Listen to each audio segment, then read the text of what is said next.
Raivi 0-0. Pirmā spēle viesos, kādas ir pirmās pārdomas par saturu, par rezultātu.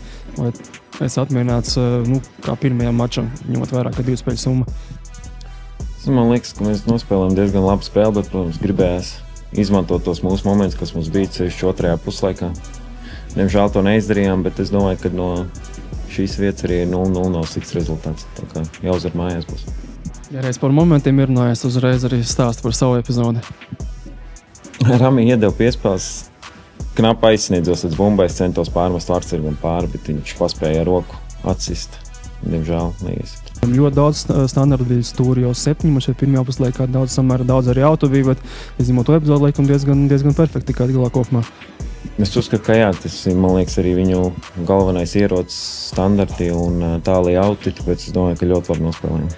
Tas arī bija tāds galvenais uzsvars vispār treņu procesā, video analīzēs tieši visas tās viņu standarta situācijas un varbūt kaut kā īpašāk nospēlēt šoreiz nekā to dar virslīgā vai par citiem pretiniekiem.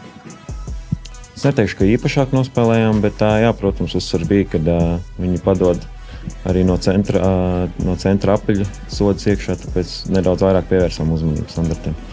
Viss iepriekšējais laikam bija Tošhānā, tev šeit droši vien pirmā reize, kas ir tas īpašais šajā laukumā, ko arī treneri vakar prasījām, kāpēc viņš šeit 5 gadus nezaudē Eiropā, kas ir tās nianses, kas šeit kaut ko maina viņiem par labu. Iespējams, tāpēc, ka laukums ir mazāk, viņi daudz spēlē uz standarta situācijām un laukums arī ļoti ātrs. Tas mitrais gaiss viņi arī padara ātrāku un, protams, viņi pirms spēlēm laist. Es domāju, ka tas arī viņi ierocis ir standarta situācijas, jo laukums ir mazāks, tālī auti. Ja runā par to laukumu platumu, arī tas nāca viens sālais sauc, ko ikdienā īpaši parasti neredz. Tas ir tas platuma iemesls, kāpēc izmēģinājāt tādu lietu?